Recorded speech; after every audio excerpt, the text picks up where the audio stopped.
it's really important that that clinician knows and conveys to you that they are able to look after you in an emergency situation. I'm so delighted to have you on the show, Anita. This has been a long time in the making. Oh my gosh, I don't know if I'm more thrilled than you or you than me, but I'm absolutely delighted to be here with you today. You know, the last time I saw you was at Cosmeticon, where you took to the stage to deliver, I think, what was the most powerful presentation of the event. Oh, wow. It was extraordinary. And the topic that you were talking about was fixing a medical disaster in an aesthetic setting. And your humility and your empathy and your sense of urgency was what really moved me. And I like to think that if any of us were in that situation, we would be lucky enough to have someone like you in our corner, investigating every possible option to get us out of that medical mess. And I just want to remind people who are listening that when we talk about aesthetics, it is a medical treatment. And so you need to be in good, safe hands, yeah? Oh, gosh, absolutely. And I can't believe I'm a little bit overwhelmed by you saying that you felt it was the most powerful, that it was so powerful for you, because it's such an important topic that I think we should be talking about to our colleagues, especially when things go wrong and what to do about those things, as opposed to, oh, look at me, look at what I can do, look at what I do in my practice. It's kind of like, well, let's discuss what you do if and when something goes wrong. So I'm delighted that it touched you in all the right places. So that's brilliant.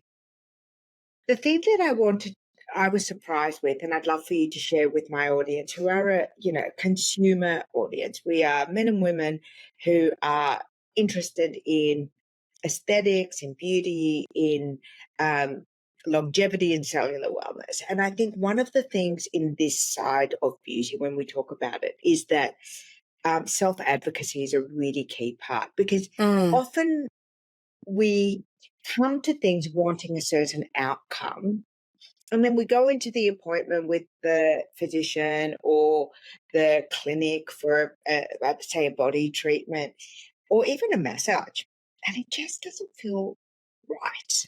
And I think self-advocacy in this realm of wellness and beauty is actually a superpower. And there's one thing that I want to put out to my audience is, be armed with knowledge, but also trust your gut, because no one knows you better than you. And you can often feel when things have taken a turn.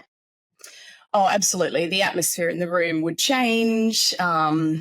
The clinician would go quiet. But I think that's the important thing in all of this, I would say, expanding industry of, like you said, beauty and wellness and people seeking to look and feel their best. We're kind of looking for every single option that there is. And in Australia, certainly, we have a lot of options to choose. So when we're initially seeing a practitioner, it's really important that, I mean, you touched on before about how a practitioner deals with when something goes wrong with an emergency situation. It's really important that that clinician knows and conveys to you that they are able to look after you in an emergency situation. And sometimes when we set foot into a clinic, that red flag is waving really high. We're feeling very uncertain because of just the appearance of the clinic, the reception of the staff, the way we're talked to by the clinician. And quite often, I think our gut, like you said, that gut instinct is already screaming, hey, this is not necessarily that safe. I think you should probably advocate for yourself by saying, I'll come and have a listen. I'll come and have a talk to you, but I will not. And you set that boundary. You almost set that expectation at the start of the consultation and say, I won't have a treatment today, whatever that may be, even if it's a massage or something.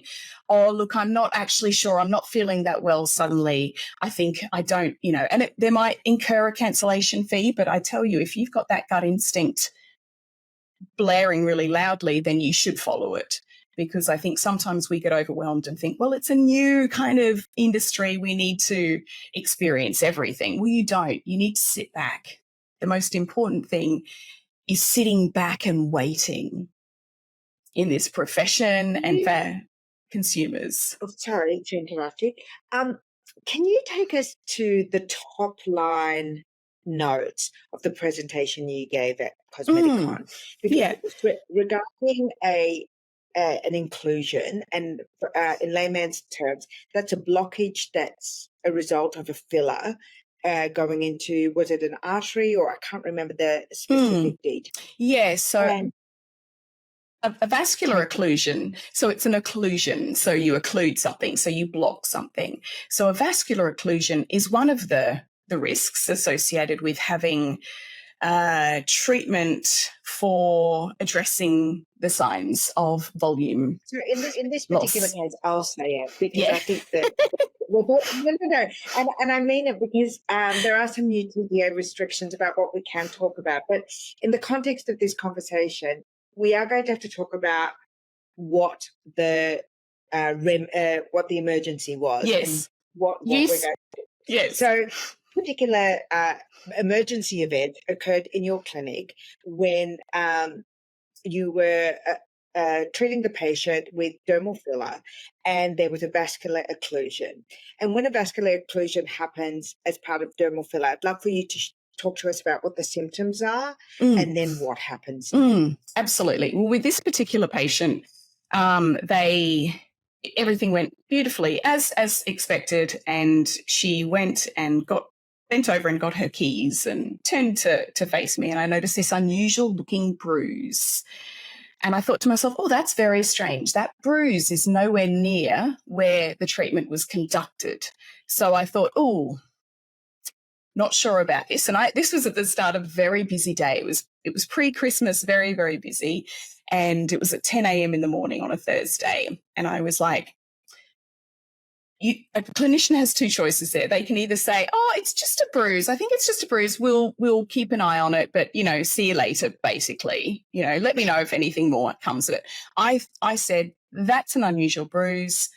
I'm going to lie you down on the clinic bed and I'm going to start investigating that. And so that's what I did. And I let the patient know immediately. And I said, this is a bit of an unusual bruise. I'm not sure why it's there. I'm going to start looking into it. I didn't mention the words vascular occlusion at that point, but so it's almost like a bruise that looks more like a spider web. So it's that kind of red, but it's not like a normal bruise. A normal bruise is more of a kind of force, like a blob, if you like, whereas this is more almost, like a spider web pattern, but red, or kind of.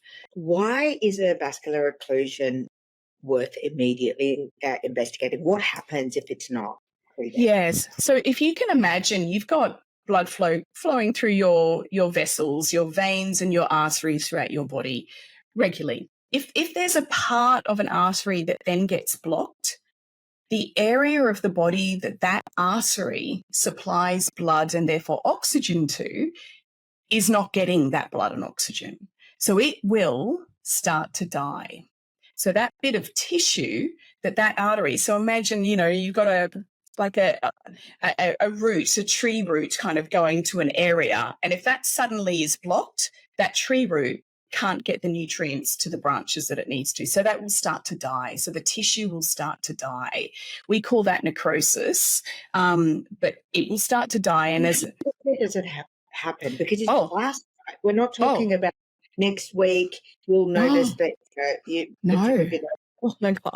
No, it's pretty fast. It's pretty fast. And that's why, literally my patient stood from the bed, went over to get her keys, turned back around to face me, and I already started to see the signs of an occlusion. So that what we call reticulated erythema, so that kind of spider web pattern. She didn't have any pain because quite often the treatment involves something that helps to dull the pain. So she didn't have any pain as such. Yes, if you have numbing cream or if you have any anaesthetic inside the treatment, you're already numb. I've experienced that before. You're right. And one of the signs that we look for a vascular occlusion is pain. You see, so that's a bit null and void if someone's actually numb. So immediately the first thing I did was, after getting her back on the bed and having a little look at things, was I said, look, I think we're actually looking at a vascular occlusion here. So thankfully I get my patients to all sign a dissolving treatment form prior to having dermal filler. So basically, if in the emergency situation I needed to use that dissolving treatment urgently. There is an antidote, right? This is that's one of the things that I think is kind of I didn't know, but I figured this out 2 years ago. But you can actually dissolve filler for aesthetic reasons, but you can also dissolve filler for emergency reasons. You can, but it's a little bit like finding a needle in a haystack. Well, it can be. So trying to find where, for example, that little blockage is in the whole realm of vascular mapping that we have in the face can be quite difficult. So we started the process of using a dissolving treatment on that vascular occlusion. And it was not a short process. How long do you, again, excuse my naivety, but I'm not a doctor, I'm not a nurse, I don't have this biological training. So I'm getting a sense that this is a really important aspect of your medical training to know the map of the arteries, the map of the entire kind of biology of the face, and then you have to act fast, you're in an situation. Absolutely. So the question I want to ask, and the thing that came up for me when you were giving this presentation at what was an industry event, so you were speaking to other nurse practitioners, other doctors, clinicians, is it hard for you to go, okay, activate emergency systems? Well, given I've been doing this for 20 years, and that's the first time that's happened to me. It's a rare occurrence? It is a rare. Yeah, look, it's rare. I've got to be careful in saying that it's rare, because that might minimize the importance of it. It doesn't happen very often, purely because we do know the vascular structure of the face. However, everyone's anatomy is completely different. And so that's why we all, and when I speak to people, like after it happened to me, so this happened, in 2022, after it happened to me and I spoke to people, they were like, oh yeah, I've had one, I've had two, I've had three. And the people that I spoke to who are experienced clinicians had them. I did find that those people who hadn't been doing it very long didn't have it. And I did a little chat with Dr. Ryan Shannon. Do you know Ryan? Yes. And he said, Anita, it's not if, it's when. I had an experience of my own that I'll share with you. And it's funny because I didn't even think about it until after I heard your presentation. But it was with my aesthetic physician, and he was doing a treatment on my nose. And it was the third time I've had this treatment over a period of maybe, 7 years. I would have this treatment every couple of years or every 3 years. And and a bruise became apparent, and he kept on testing for he would press the bruise to see if it would dissipate. So anyway, but he kept an eye on me for 3 weeks. He it was a daily check-in. I went into that week, I went back to the clinic, I think twice, but for weeks he was checking in on me. And I appreciated that, but I didn't understand why he was doing it. Of it. Yeah. And he's a super experienced, one of the top aesthetic physicians in Australia, if not the world. And so, yeah, it can happen. The story that you told at Cosmeticon, one of the important safety tools that you advocate for is what was it called? Ultrasound? No, Yeah, is that what you're sorry. going to say? Yeah. Yeah, I'm gonna say. So in the presentation that you gave, in addition to the dissolving of the filler, and that was a big, long, multi-layered treatment, one of the things that you really advocated for was ultrasound technology. And I would love for you to share your thoughts on how this tool can help patient safety. Well, at the time, I didn't have ultrasound. And I do wonder, because it did take 36 hours of having the patient leave, having the patient return, having the patient leave, having the patient return, similar to what you've just described then with your experience with your nose, to actually resolve it. But we did resolve it. And I think that's the important thing is that clinicians out there, don't, like anyone who's a clinician who's listening to us today, Bahar, don't give up. Don't turn around and say, because a lot of people would have said, oh, it'll be fine, it'll go away. And do you know what? The skin would eventually heal, but it would die off first, and then it would heal, and you've got a lot bigger problem, and you're dealing with a lot more issues. For any consumers or patients out there that are listening, if you're not 100% sure about something, just keep badgering your clinician. Keep on badgering them. And I tell you, if they're not open to your concerns and they're not making you feel and understand it better, then I would probably ask for a referral to another clinician. And I'd be considering actually getting in touch with someone about reporting that clinician to say that they didn't handle an emergency situation well, because a lot of people don't know how to handle emergency situations like that particular situation. So I actually started looking at ultrasound as a result of my vascular occlusion. Had I not have had a vascular occlusion, maybe I wouldn't have gone to it as soon. Maybe I might have been looking at it now, for example. But at the time, it was like, if I'd have known exactly where that facial artery was anastomosing, so moving and bending, then I could have injected that particular treatment into the area that I needed to. I could have got to where I needed to better, I feel. So I then in the January, this happened in the end of the November, then in the January, I did some ultrasound training, and then I purchased an ultrasound machine, which basically means that I have that extra little layer of safety and peace of mind for myself, so that I know a bit better as to where the main arteries of the face are. Let's talk about other things that can happen in an aesthetic setting. And again, as you said, you've got 20 years of experience. So let's start with something a little less dramatic than injectable. What about chemical peels? Chemical peels can go wrong, correct? Like there are multiple things. You can have an anaphylactic response to an ingredient. You can burn the skin.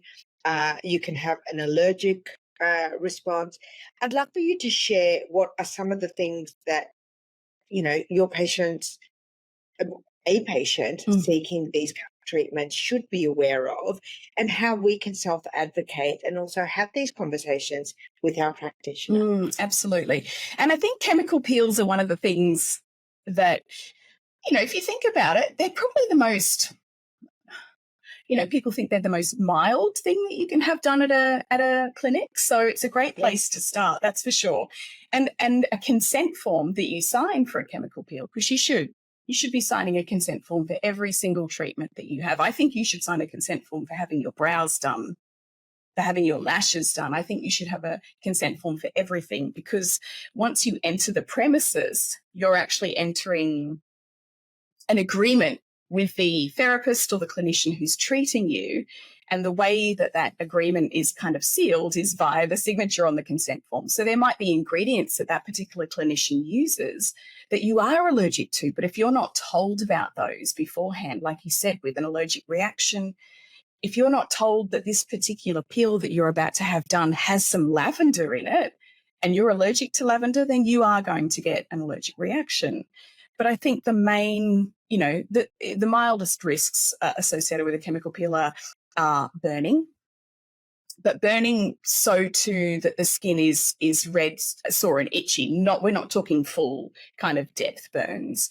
But the skin peels for longer than we want it to. So sometimes people think, oh, a chemical peel I can have done today and then I won't have any effects. Well, you can peel for 5 days. And if you're not prepared for that and you've got an event or you've got something on that you don't want to be peeling, then that's when the expectation of the treatment needs to meet the expectation of the patient.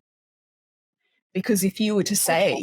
So if for example, we go ahead and have something quite strong, and there's some great strong peels available, right?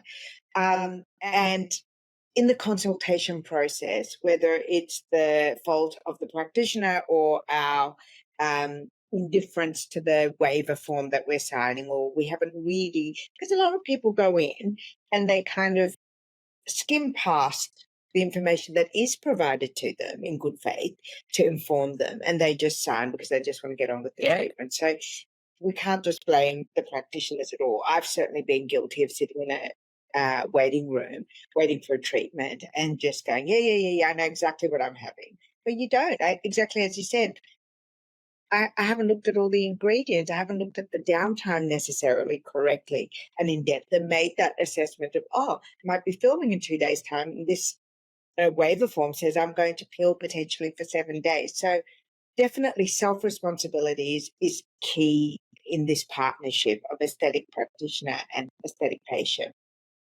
But in the event that, you have this treatment and it hasn't worked out for you, and there is more of a problem than just peeling, what is the right course of action for a patient?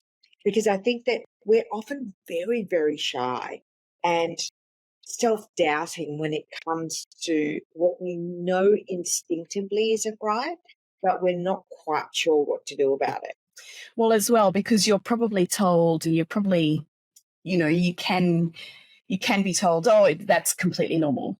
What you're having there, what you're encountering there is completely normal. A lot in medicine.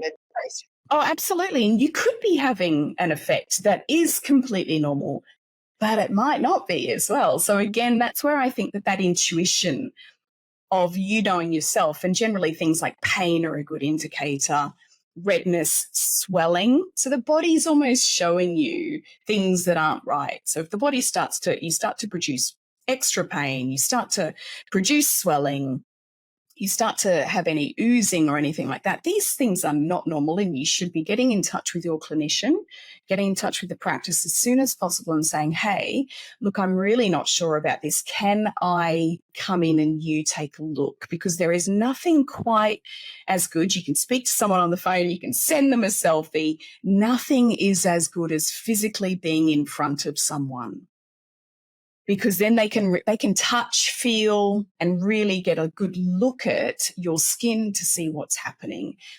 If then they can reassure you that, oh, yes, this is actually what we'd expect at this day, these are the things that you can do to alleviate the symptoms of pain, swelling, or whatever it is that's bothering you the most. So it's all about that patient or that therapist, patient relationship, and having a good, honest, open relationship there. But again, if you're not feeling like if the patient doesn't feel like they're getting the right answers from their therapist, they need to either say that and say, look, I don't feel like I'm being dealt with correctly here. You have one of two choices. Possibly the therapist that you're seeing doesn't actually know how to handle the situation. And that's why they're fobbing, I hate to say it, but they're fobbing you off, hoping that you'll go away and they don't have to worry about it anymore. You ask for a referral to someone who has better training perhaps than them, or you go and see your GP. If it's obviously very concerning, if you're really concerned about an allergic reaction, if you have any trouble with breathing, your mouth gets swollen, your tongue gets swollen, your throat gets itchy, that kind of thing, or you feel like you've got a really severe burn, then you need to go to the emergency department, and as soon as possible. Well, you see, these are the things that I'm really I'm so happy we're having this conversation, because these are not the conversations that you have when you're filling in your form saying, I'd like to have this done or that done. But these things do happen, and we do need to have, of course, other than Dr. Google for, what to do next. What are your thoughts about going to a pharmacy or self-medicating with, topical preparations? Do you always advocate that they go back to the therapist or go back to the clinic first? So do you mean if they've had like a peel, for example, done and they've got a little We're talking about symptom? peels still. Yeah. Yeah, so it's still on the subject of peels, let's say. Yeah. All kinds of the swelling that you were talking about, the oozing you were talking about, the itchiness you were talking about. If I was having those symptoms and I went online and I had a look, it might say, try this ointment or get this, and I'll stop down to the pharmacy and self-medicate. Okay. So which is probably what I do. Yeah, well, that's great. You're being honest. You're being completely honest, and that's what's important. Okay, first of all, I would trust anything from Google because goodness knows they could say, oh, yeah, that's totally fine. Just pop some, tea tree oil on or God for, something, and it won't be the right answer at all. So the best thing to do is to get in touch with the clinic first. But, for example, if at the same time, if you can't, if it's say out of business hours, go down to a pharmacy. A good pharmacist should be able to look at your skin and look at the reaction you're having and say, oh, okay, so it looks like you've got a bit of irritation, perhaps from the actual chemical solution, but it looks like it could be easily dealt with by some, bepanthen or something like that, an emollient to help to keep your skin nice and hydrated. Got it. Or if you're having a slight telehealth. Yeah, telehealth. I think I'm a big advocate of telehealth in terms of when it's being used well and accurately. That's what I mean. It's on a Sunday, your clinic's not open, you're quite concerned about what's happening. Can a GP via telehealth appointment be a first step? And a pharmacist, as you said, and I love what you said, go and see them, let them see your skin and give you the advice rather than Googling it and picking up something. Yeah. If you can get to a pharmacy, go to a pharmacy and let the pharmacist see you. And if not, you think telehealth is a viable option for consultation? 100%. Look, what we do in healthcare and medicine is we basically go down from emergency situation and we tier it down. So in telehealth, even though they can't see you, they will be asking you a series of questions that give them the answers that they need to determine whether or not, A, this is an emergency situation, and B, if it's not, what kind of solutions would help alleviate the symptoms that you're having. So that's what any good healthcare practitioner can do. They can identify, A, rule out the emergency. Is there an emergency? Yes or no? If there is, call an ambulance, off to the emergency department. If there isn't, okay, let's deal with the symptoms that are most distressing to you and deal with it that way. If they're things that they're happy enough to go, oh yeah, this is quite a common kind of reaction we do see in terms of topical or skin issues, they might say, oh yes, probably this, this cream, I'll write a script for this cream, I'll send it to your pharmacy or send it to you via your phone and you can go down. But they might also advocate for the pharmacist and say, look, have a chat with the pharmacist while you're there and see what they say as well. So I think absolutely in Australia, we've got access to so many excellent healthcare practitioner means that we should utilise them. Yeah, and I think that also gives us peace of mind, I guess, as patients, as consumers, that we don't have to take responsibility for our medical emergencies. No. That we get access relatively inexpensively. Telehealth isn't terribly expensive. Going down to the pharmacy on an emergency situation isn't terribly expensive. And certainly returning to the clinic who treated you initially shouldn't incur any additional costs. The other big area that has potentiality for things going wrong, in my experience, and the more that I've attended these conferences, the more I've heard about patient safety being a really key part of the selling of these devices is laser and energy devices. Were you in the? And Oh, sorry. Go on, sweet. no, go Oh, ahead. were you in the panel session after my session at Cosmeticon? Did you hear about some of the laser scenarios we discussed? Oh, okay. No. Yeah, right. So yes, absolutely. But that was an ASTD. That was a big topic. There are energy devices that can give you palsy and nerve damage. Their lasers can severely burn you if used incorrectly. They can. There's a lot. I mean, we're talking about very, very potent and powerful devices that require extensive training and safety mechanisms during use, right? They're not innocuous. And that's where I think that the consumer, and even you'll find that some consumers actually purchase things themselves from overseas. And that's why getting a treatment done by a clinician who has what we call an ARTG registered, so an Australian registered laser machine. And there's actually not that consumers should have to do this, but there's actually a fantastic portal in the TGA website, which actually, and TGA refers to Therapeutic Goods Administration. So it's a department in Australia that looks after all medicines that come into the country, and they say yes or no if they're allowed to be offered to patients and so forth. But they also have a devices division as well, which basically says that they say whether or not a machine is safe for humans, for patients or not. And they've got a huge list on their website of machines that have been recently, the company has applied for this particular, say, machine A to be registered by the TGA, and TGA have looked at it, looked at all the specifications, looked at everything and said, no, that's unsafe. However, sometimes some machines get through and they are used. Oh, so much.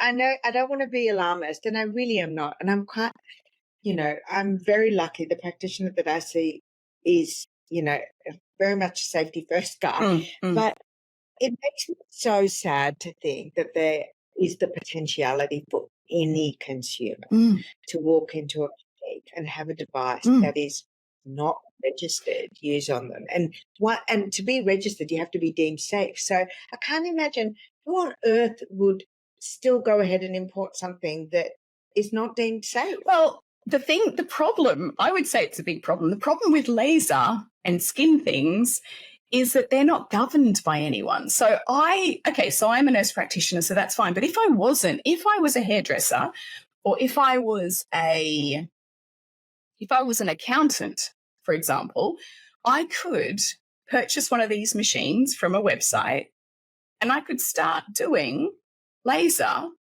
on someone that afternoon. So, and especially... Okay, what about training? Is that mandatory, or is that also a loose-goose operation? It's pretty loose-goose.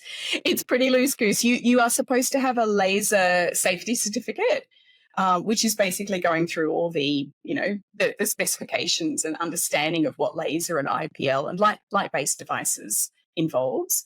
And then in different states in Australia, for example, in Queensland, if you're wanting to use a specific type of laser, then you need to do 100 hours of training and be signed off. However, but that's it's not consistent. Oh, it is not. However, in New South Wales and Victoria, they don't need any such thing. So if I'm an accountant, I can literally start doing tattoo removal. I could start doing, which is a deeper type of laser. I could start doing, Fraxel. I could start doing really quite deep and concerning lasers on people. And I do know that after the TGA have dealt with, because they're currently dealing with the beast of non-surgical cosmetic medicine, they've got well and truly got happening their cosmetic medicine They're getting that beast under control, and they're now starting to look at the area of non-surgical cosmetic medicine. And in that, obviously, we're talking about the particular Schedule 4 medicines that we use, and the fact the TGA have brought out some, what I think, absolutely much needed and excellent advertising guidelines around the use of those Schedule 4 medicines. Very soon, it will be involving things like light-based devices and lasers. I always talk about the fact that I think that APRA and the TGA didn't quite realise the strength of the horse that they were dealing with. And the horse has bolted desperately to pull the reins in. So it's that horse has gained some huge strength along the way and picked up some terrible, terrible habits, which is what, people like myself who have sat there going, you can't do that. You can't say that on social media. You can't do that on Instagram. You can't. And now it's kind of it's all being pulled up and spoken about. So on the subject of lasers and, the incredible power of these devices, are there some tips and suggestions that you have for us in terms of going into that appointment armed with some good questions or how to navigate the consultation process? Because it is a lot of technology. I recently hosted Nadine DeLong, who's the editor of Spine Clinic, on the show, and we talked about all the devices that are available in the Australian market and what is good for what. And honestly, it really took the two of us who are going to, these conferences all the time. She's been in the industry for a number of years, and we still wouldn't be able to get on top of it if we tried. There is just so much out there. So for the consumer, I can only imagine that it's absolutely terrifying. And the only decision that you make is based on the clinic that you go to. So I'm wondering if you could arm us with some self-advocacy skills when it comes to having device treatment, laser treatment in particular, we'll talk about now, that would help ensure that the treatment that we're getting is safe, that the person that is performing the treatment is adequately trained, and that there is recourse if something goes wrong. Oh my gosh, you've pretty much nailed it right there. So first of all, I think word of mouth and I think reputation is paramount. And I'm not talking reputation via social media. I'm not talking about, oh gosh, look, they've got 20,000 followers. They must be good compared to Jane down the road, or Jane, who my friend goes to, who only has 500 followers. Right? If you've got time to be sat on social media, gaining followers and creating dances and all the rest of it, you're not spending that time doing the learning and doing the actual and being with patients. So don't worry about what social media tells you. None of it is true. So first and foremost, don't be swayed by the glitz and glamour of TikTok, Instagram, Facebook. Step away from that and speak to people. So word of mouth. If you know Jane goes to clinic down the road and her skin looks amazing, speak to her about it. See what she thinks. Speak to people who go to the clinic. And then make that first kind of port of call to the clinic to make an appointment. See if they've got the information about the laser machines that they have in their clinic. See if they've got that on their website. They're still allowed to have that information on their website. And if they do a bit of your own research. Find out, type in the name of the laser machine into your search engine and type, is machine A, B, and C TGA listed? Okay, so it then should be able to show you. Well, then it can show you if it is TGA listed. And then make an appointment to see the clinician. Do they do laser on you immediately, or do you have an appointment first? Or, there's all those things to think about. Now, it's not necessarily an issue to have an appointment and have laser at the same time, but you'd want to have some information about how to prepare your skin prior to. Because quite often, if you're using particular products on your skin, we might ask you not to use those products for a good couple of weeks prior to having the treatment done. And even medication. I've had laser treatments before, and part of the prep, the correct prep, is to stay away from some supplements and medication before your treatment, because that could, increase bruising or pigmentation, or, there's a number of things. And I think that preparation before you have a treatment with a very potent device is really key. And I always appreciate a clinic where they prep you well before you become, Absolutely. well before you have your. Yeah. So, looking at the experience that you have in contacting the clinic and speaking to the clinic and making your appointment, then when you step into that clinic, you've got the biggest piece, you've got the biggest clue staring you right in the face when the clinician walks forward to you and you see what they look like. If their skin is not good, if they look really over treated, and if they look scary, if you see them and you go, oh, okay, that is your gut, that is your instinct saying, this does not align with me, I've got to be careful here, this isn't for me. You wouldn't go into, and I write about this, it's funny, this is the example I use in my book, you wouldn't walk into, unless you wanted a mohawk, you wouldn't walk into a place where everyone who worked there had these huge mohawks and everyone who walked out had these huge mohawks. You'd go, oh, this doesn't really sit with my aesthetic and what I'm after. So look at your clinician's skin. Is it skin that you like? Is it skin that you wish you had? Is it healthy skin? That's a huge indicator.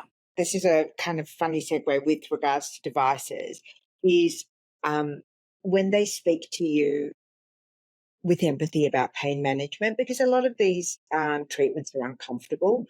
And for me, a green flag in a clinic is when they ask you what your pain threshold is. And then they do some great consultation around that. So, for example, questions about what is your pain threshold? What is your anxiety threshold? Those are all great questions because they will affect the treatment. And I remember that my aesthetic physician would say to me, you know what, this is not a treatment to have when you're on your period. You will be more sensitive and it will hurt more. So let's make sure that we're aware of your cycle, where you are with your cycle. Or not a good one if you're overtired or stressed. 100%. So, for example, PRP, which is lots and lots of needles, it's not great if you're stressed. That is not a treatment to have. If you're having, you're highly sensitive, you're over caffeinated, you're coming in hot, you lie on the bed, they take your blood, then they want to make 100 injections in your face. Not a good day for it. That is not the way to that is. And I think all of that preparation is really, to me, a green flag of how well this treatment is going to go.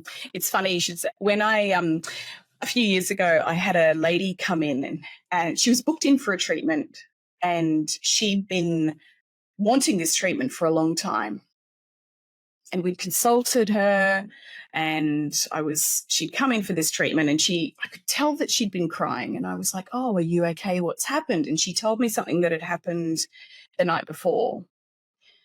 And then she said, oh, but don't worry about it. I'm here and that's fine. Can we just, we'll just do it. And I went, oh, this is going to be tough. I thought to myself, this is going to be so tough. I said to her, we can't do the treatment. And she was like, why? She was angry.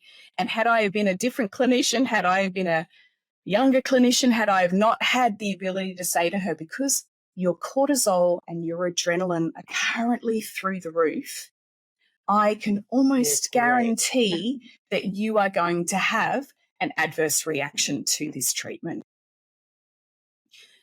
And it took, we spent pretty much the whole treatment time that was allocated with me saying to her, these are the reasons why we're not doing your treatment today. She wasn't happy. And I find that but so respectful of the human that's in your chair and the authority and power that you have as a clinician. I think, maybe for you it becomes normalized because it's you doing the treatments, but it's always difficult for the patient to, go against what we're conditioned, to give some of our autonomy away in those kind of situations. So when the clinician or the physician has that empathy and can see that we are not ready for what's about to happen, and it shouldn't happen. I'm wondering, Anita, if you could talk to other energy-based devices that are quite painful, quite expensive, and wonderful in what they can deliver, but things can also go wrong. For example, with energy-based devices that are for lifting and skin tightening, there's a number of options available. And also for fat loss. I know that, there was a big media interest in when Linda Evangelista had an adverse reaction to fat freezing, for example. I had Dr. Carol on the show to talk about that. But those are big non-surgical aesthetic treatments that all can have potential side effects. I know that I wanted to have a treatment, for a lifting treatment, which was energy-based device, and there was a 10% risk of nerve damage. 10% is a too high. It's 1 in 10. So I didn't have to, too high for me. So I just went, no, it's not what I want to do. It's really interesting, isn't it? Because you've just listed a couple of things like nerve damage, what happened to Linda Evangelista. You've listed some pretty full-on complications, haven't you? Like they're pretty serious adverse events, and but they're devastating. They're devastating, and yet those machines are not regulated, and the light-based therapy kind of industry is not regulated. It's bizarre, isn't it? It's bizarre to think that a Schedule 4 medicine is so strongly regulated versus something like this. It just struck me as quite the anomaly to think that, here we are sat here being very mindful about particular Schedule 4 medicines, yet something that anyone can get access to, essentially, your local accountant, your local hairdresser, your local beauty therapist, they can actually have some pretty... I want to say, and maybe I'm naive, so I'll be guided by you, but the device companies that I have come into contact with at the conferences, and I've worked with as partners on the show and at events, I have genuinely found that they have a responsible and very accountable sense of, propriety when it comes to who they sell their devices to, how they're trained. They're very focused on key opinion leaders, which are doctors or practitioners that advocate and speak and train other doctors, other practitioners. Also, most of these devices are hugely expensive. So, they can range from, $10,000 to $250,000. So I'd like to think that, the average Joe Blow isn't investing in these devices that can potentially cause harm if not used. So in my experience, whilst it's not a regulated industry, there seems to be some good self-regulation. So my question is more, when we're in the clinic, so the device companies import these devices in good faith and have a system in place that they train the companies that purchase the devices. They have support for these clinics. And then the clinic gets the device and they decide who in the clinic is going to perform the treatments. So my question to you is, how do we then best self-advocate? Because we're going to the clinic, we're not going direct to the device company. How can we, when we step foot into the clinic, when we have our consultation or when we're being sold a solution to our concern, what are some of the things that we can do to make sure that this treatment is for us? I think by speaking to the clinician who's doing who's planned to do your treatment, and ideally you'd have the same clinician the whole way through. You wouldn't turn up, say you were having 6 particular treatments spaced a month apart. Every time you turned up, it wouldn't be with a different clinician. It should be with the same clinician. I would be saying to them, what are the, be curious about what you're doing to yourself. Be curious about the machine and ask them about the machine. Ask them about any side effects that happen with the machine. Ask them about ways that you can minimize yourself, that you can minimize any risks of any of these side effects. Ask them how, if you're concerned about anything after the treatment, how do you get in touch with them? And if they're very closed off with those things, if they're like, oh, you'll be fine, don't worry about it. Oh, no one's ever had an issue with any of these machines. Or, oh, well, if you have a problem, don't worry, it'll just settle. Like if you feel really pushed away and really kind of silenced, then they don't know what they're doing, and B, they don't have your best interest at heart. So I think really kind of like you would do if you were, okay, imagine this. Imagine it if you've got a child. Imagine you're going and you're taking your child to an appointment. You wouldn't just go, oh, here you go, take my child, do whatever with my child, doesn't bother me at all. You would say, what are you doing to Mary? Why are you doing this to Mary? Why have you chose that setting? Why, what could Mary feel? What is Mary going to feel? Does she need any pain relief? Is she okay? That's good. And it's so clever. That's a good analogy. Imagine it you're advocating for someone that you love, rather than going, oh, I'm not sure, and squashing that down. Oh, I'm not sure, squashing it down. Don't squash it down. Let it come up and advocate for yourself as if you're advocating for someone that you love. And again, if you don't feel good about it, say, oh, I'm just not sure, actually. I don't think so. I'm not sure.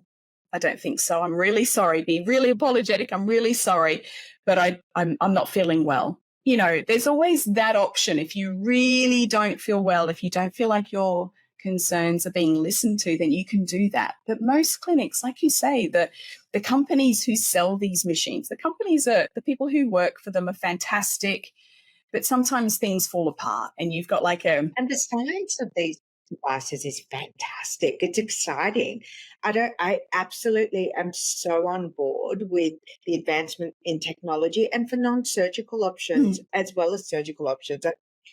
People, we were talking about this before we recorded, people come to aesthetics from such a broad kind of range. So they dip their toes or they're very experienced. And I think technology is one of the exciting parts of aesthetics for people who are needle shy, for people who want a more subtle, long, step-by-step treatment plan that doesn't involve anything that breaks the skin.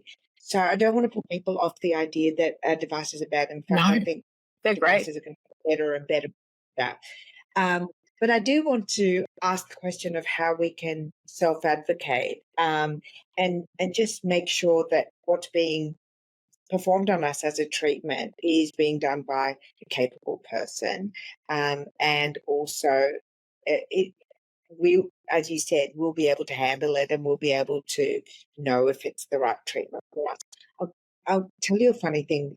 Speaking of the treatment that Linda Evangelista had, I was invited as a media guest to experience it. And I want to say this is about 8 years ago.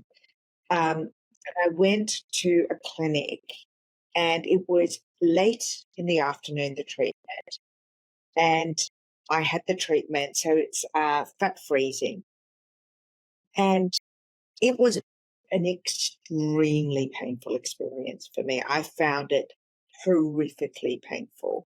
And all the way through, I was becoming more and more stressed and more agitated. And it took a really, really, really long time.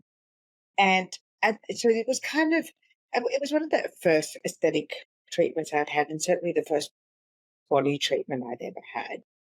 And as this kept on going, as you were saying before, my cortisol levels were just peaking. And I just wasn't getting that reassurance from the practitioner, who was actually, I think, a trainer for the company, that I was being heard. And all that needed to happen at that time for the treatment to stop and for her to say, you know what, you're not enjoying this anymore. You're not comfortable. You've reached a level of saturation. Whatever I do now, she could have tickled me with a feather at that point and I was going to be uncomfortable. I had reached a level of saturation with what I could handle from that treatment.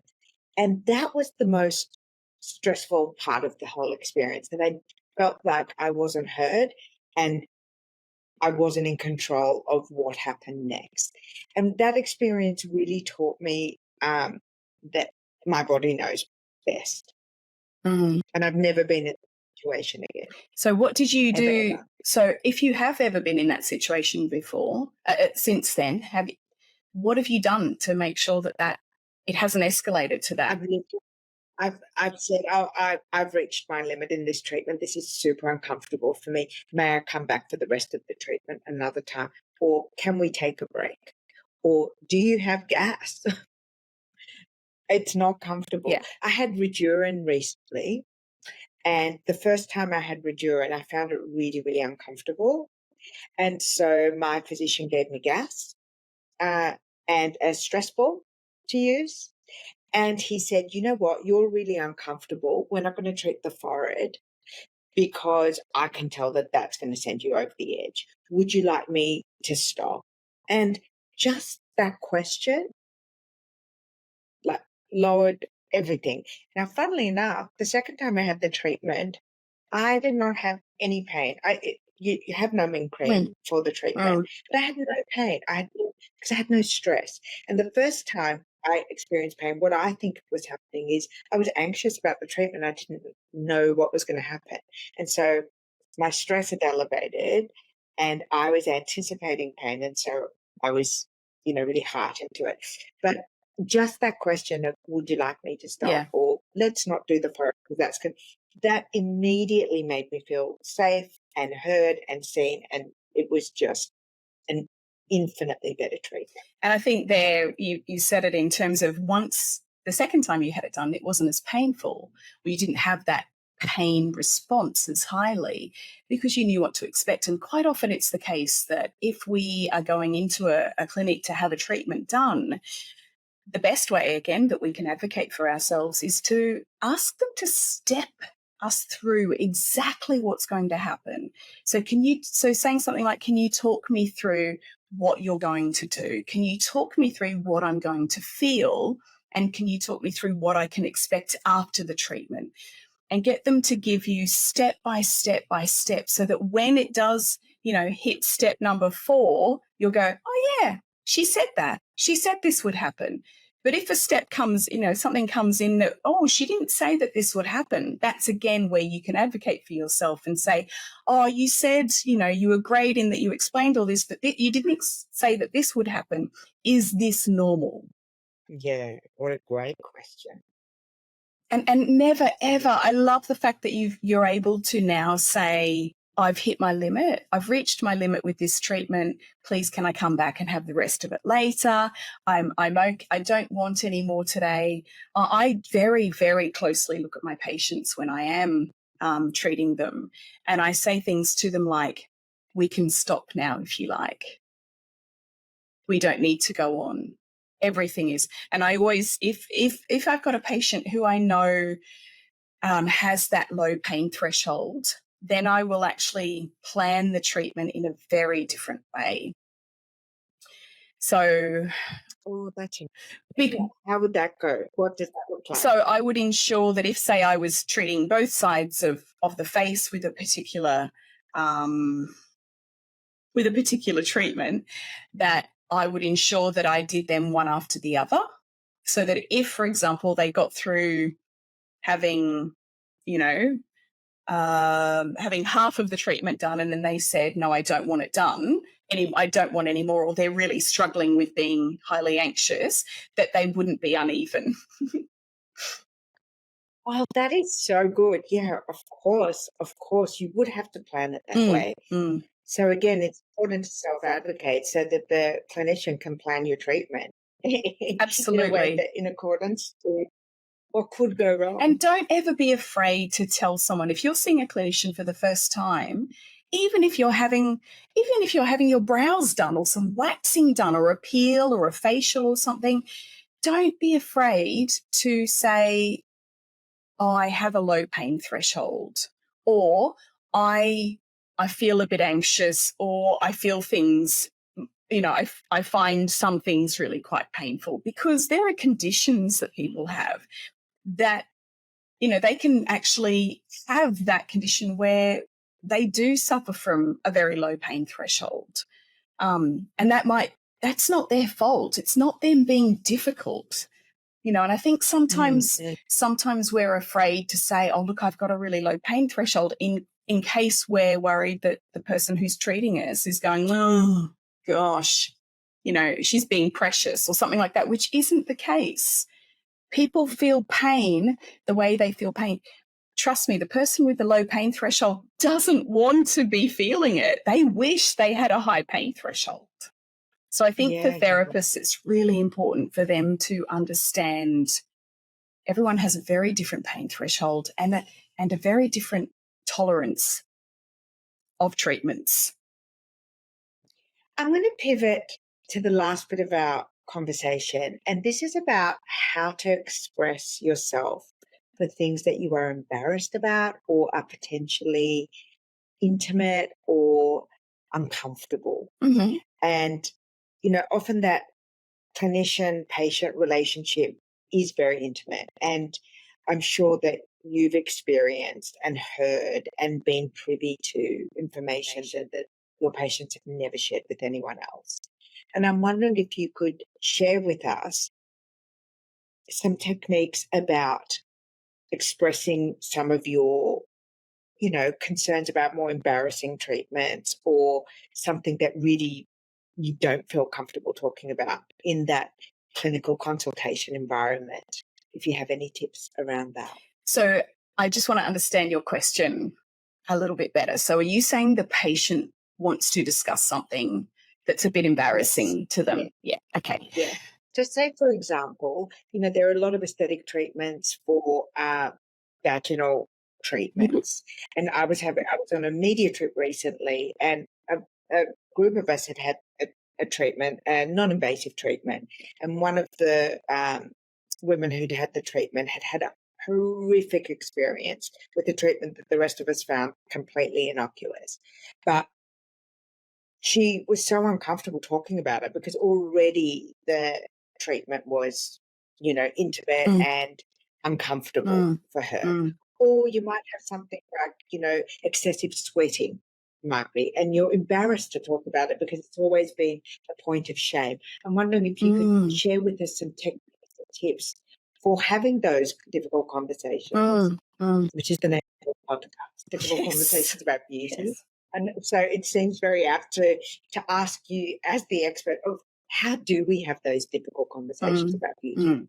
First and foremost, I want to say that as a healthcare practitioner, nothing you could say could make me shocked or surprised. If I offer a service in my clinic, it's because I want you to be able to have the benefits of that service. So don't ever be afraid. People shouldn't be afraid to say, to even inquire, oh, do you do a treatment for A, B, and C? Do you know what might treat A, B, and C? Do you have any ideas? I suffer from this. I find it a bit embarrassing. Never be afraid to say, if you do find it something a bit embarrassing, because that automatically will hopefully get the empathy scales up a bit higher on for your therapist. So they'll be thinking, oh gosh, this poor person is really quite nervous about asking me about this. So I'm going to be tender hooks. I'm going to be really careful with how I talk to them about it. If it's something that you're experiencing and you're worried about something like patient confidentiality, like if you know your clinician outside of outside of the clinical setting, or you know that she knows or he knows someone that you know and you're a bit worried about saying it, go elsewhere. Go to another clinician. Go to the other side of town to have the treatment done. You know, never be afraid of going, well, actually, this person isn't for me for this particular treatment, because I don't ever want to be worrying about that information, about them knowing that information. And patient confidentiality in terms of the healthcare practitioner is the strictest of codes. You know, someone could tell me something and that's it. I'm a vault. We're vaults. We never, ever, ever speak about that. But first of all, I suppose asking, do you do treatments for excessive sweating? Or even saying, oh, my friend had a treatment for, vaginal pain, for example. This might not be true. You might be making this up. Your friend might not have had a treatment, but this is a nice way to kind of break and say, oh, my friend had a treatment for, I think it was vaginal pain. Have you heard of that? Ask the therapist. And then they might say, oh, yes, we do something here for that. And then you go, oh, really? And then the gates are open and you can start to discuss that. So even using the old, asking for a friend is always a great little kind of, it's a step removed. It's removing you from the actual scary question, if you like. The other thing you could do because I think is ask the receptionist. Don't ask the therapist, ask the receptionist. Maybe not ask the clinician straight away. One of the things I tried to do with the podcast, and I think that you've tried to do exactly the same with your beautiful podcast, is to have the conversations with the experts. So for me, it's about bringing the experts on, like yourself, to have these conversations so that if you are really curious about a treatment or a topic, you can listen to it over 45 minutes, an hour, and gather a lot of information, and therefore increase your knowledge and, as a consequence, your confidence in being able to either consider that treatment or ask for more information. And I'm wondering, on your podcast, when you launched Difficult Conversations About Beauty, what was your driving goal? Because, you are, as I said in the intro, truly prolific. You've done so many extraordinary things in the realms of this industry. But the podcast, I guess, is just one step further. And I'm wondering, before we wrap today's session, what was your goal in launching your podcast, Difficult Conversations About Beauty? Well, a couple of years ago, and this is a great question because sometimes it's my why. It's my why, basically. A couple of years ago, I went through a stage where I was really struggling to live up to the expectations of my patients. And I felt like I was very alone amongst my colleagues in the industry in saying people have gotten out of control. They have lost the idea. They've lost their way in terms of what is appropriate and just in the realm of non-surgical cosmetic medicine. So people were coming in to see me with their phones, showing me pictures on social media and with a filter on and saying, I want to look like that. And I'd say, but that is not you and you are not them. And I was struggling. I was drowning in the pressure. And I ended up having a little bit of a breakdown because the pressure was too much, because I felt that none of my colleagues, I've got to be very careful about this. I felt like my colleagues were making the most of a busy time in the industry. And I felt that I felt that we didn't necessarily have the best interest of patients at heart. But I've got two daughters, you see. Do you think that was in response to a post-pandemic kind of, because there was something in it. And I've had this conversation about this, the Sephora kids, the Mecca Cosmetica thing.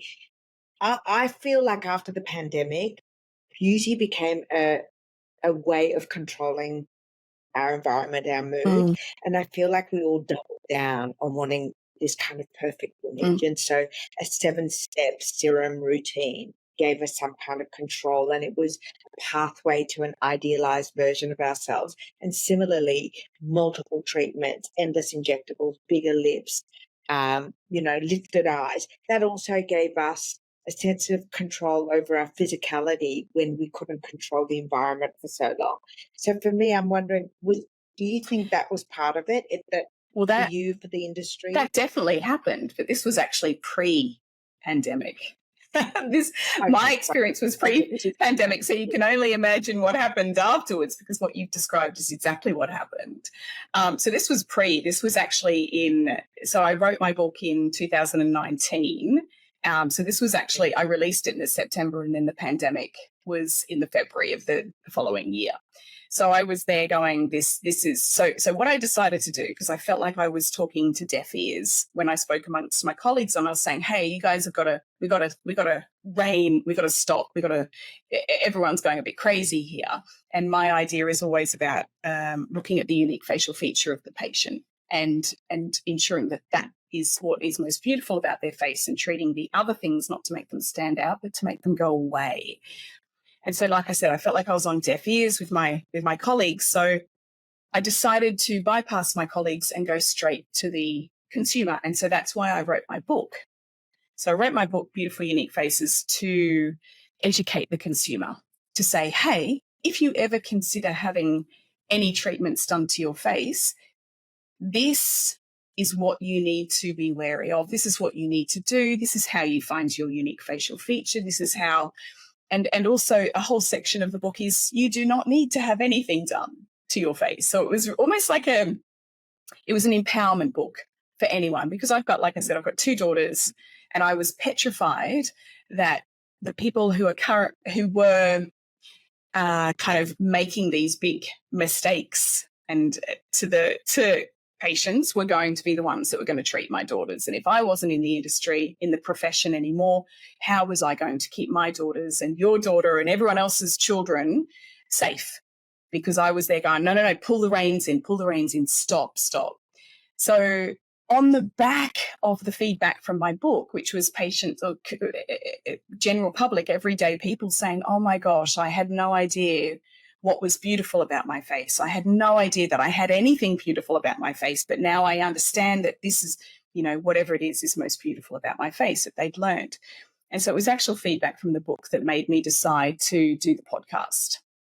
And it's always things that people don't know how to ask the questions about. So they're there going, I want to know about A, B, and C, but how do I find out about A, B, and C? So it was a case of me discussing those big questions that people have with experts, with different guests, and sometimes just myself on the podcast. So that's how I came about the podcast, Difficult Conversations About Beauty.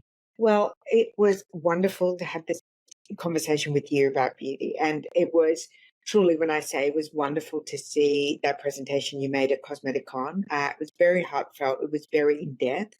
And it really it sparked that commitment for me to have you on the show to have some of those conversations that we might not want to initiate with our practitioner or our clinic. So I'm hoping that this episode has inspired whoever's listening today or watching today to feel a bit more empowered about having those difficult conversations and self-advocating. And I want to thank you so much, Anita, for being on the show. It was just a pleasure. I can't wait to see you at NSS, yes, where you serve on the Scientific Advisory Committee of the Non-Surgical Symposium, chaired by Dr. Naveen Samaya, and your beautiful colleagues, many of whom have been on the show. I'm really, really delighted that wonderful experts like yourself are in the industry. Thank you again. Oh, thank you so much. I've loved chatting with you today, Baha. Thank you.